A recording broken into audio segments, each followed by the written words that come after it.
नहीं चले। आप जाओ ना, जाओ जाओ जाओ जाओ। आ जाओ नरेश। हाँ। प्रिय दोस्तों, आज हम पानीपत में एक अति प्राचीन श्री हनुमान जी के मंदिर में हैं और ऐसा माना जाता है कि इस मंदिर की स्थापना लगभग 500 वर्ष पूर्व हुई। यहाँ श्री हनुमान जी स्वयं प्रकट हुए और फिर स्थापना हुई। मैंने इस मंदिर के उस प्राचीन रूप को भी देखा है। आज तो भव्य रूप है, पर बहुत छोटा सा मंदिर होता था और आज बहुत भव्य मंदिर है। और हमारे जिस मोहल्ले में हम रहते थे, नारी बुआ ब्राह्मण थी, उन्हीं के प्रयासों में उन्होंने इस मंदिर की काफ़ी अरसे तक सेवा की है। तो आज हम इस मंदिर में हैं और ऐसा कहा जाता था कि जब 500 वर्षों से, चाहे वो 1556 में हेमचंद्र का युद्ध हुआ अकबर के साथ, और फिर चाहे युद्ध हुआ मराठों का ऐसा हुआ, तो जो भी यहाँ सेनाएँ होती वे बड़े ही श्रद्धा भाव से यहाँ प्रणाम करके आगे बढ़ती रही। तो आज हम इस मंदिर में हैं और हम ये बताना चाहते हैं कि पानीपत शहर ऐतिहासिक है, लड़ाइयों का शहर है, खेस कबलों का शहर है, पर इसके साथ साथ एक बहुत बड़ी विरासत का शहर है। और हम कामना करते हैं सबके मंगल की, सबके सुख हो, सबका जीवन सेवा में हो, ऐसी हम कामना भी करते हैं। और अब हम मंदिर के अंदर दर्शन करेंगे।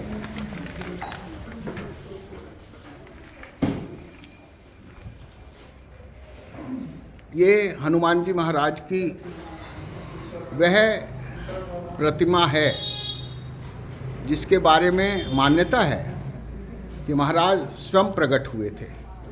यानी कि 500 वर्ष पूर्व, 500 साल पुरानी ये विग्रह है। और पानीपत के ही नहीं, दूर दराज के अनेकों लोग, हजारों लोग इसका दर्शन कर पुण्य लाभ कमाते हैं। और मुझे इस बात की बड़ी खुशी हुई कि जो आजकल मंदिर के पुरोहित हैं वो हमारे मित्र हैं श्री उपाध्याय जी, वीरेंद्र उपाध्याय जी। वे आज एडवोकेट हैं, बड़ा अच्छा लगा मुझे, और मंदिर की सेवा भी कर रहे हैं। तो मैं चाहूँगा कि हमारे दर्शकों को आप अपने आशीर्वाद और शुभकामनाएं दें। देखिए, ज़्यादा कुछ मुझे नहीं पता है, लेकिन जितना पता ज़रूर बताऊंगा, क्योंकि मुझे ही नहीं, अभी तो यहाँ पे जितने भी हैं शायद किसी को इनके बारे में ना पता हो। जो बुजुर्गों से हमने सुना वही मैं आपको बता पाऊँगा। ये स्वयंभू मंदिर है, स्वयंभू हनुमान जी का मंदिर है।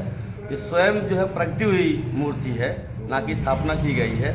और ये 1526 में जब प्रथम युद्ध हुआ था पानीपत का, उस वक्त भी जो सेना आती थी और जो हिंदू सेना थी वो यहाँ पे अपनी सलामी देते थे। सलामी दे के फिर अपने युद्ध के लिए जाया करते थे।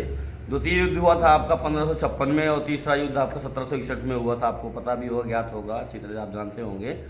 तो जितने भी सेना आती थी, और जो हिंदू सेना थी, हिंदू धर्म की जो सेना थी, वो यहाँ पे जरूर सलामी देती थी, बाबा को प्रणाम करती थी, नतमस्तक होते गए।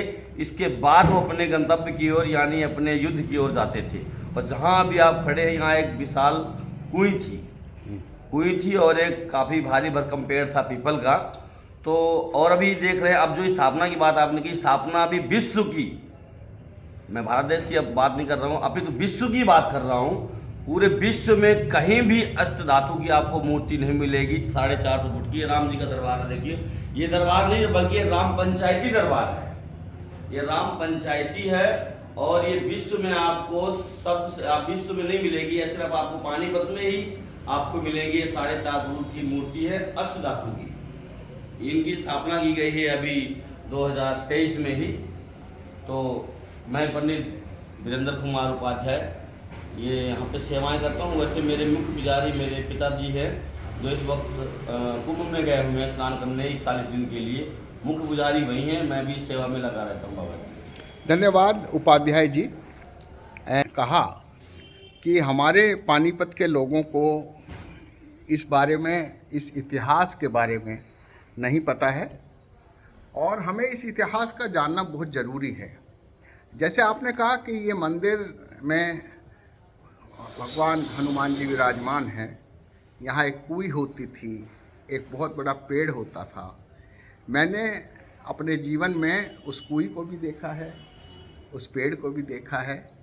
तो मैं उन सौभाग्यशाली लोगों में हूँ जो पानीपत के हेरिटेज को बताने में एक समर्थ व्यक्ति हूँ। तो मुझे आज इस मंदिर में आकर जहाँ मुझे पुण्य लाभ मिला, आनंदानुभूति हुई, मेरे को आशीर्वाद भी मिला भगवान का और आप सब लोगों का। मैं राम मोहन राय और मेरे साथ हैं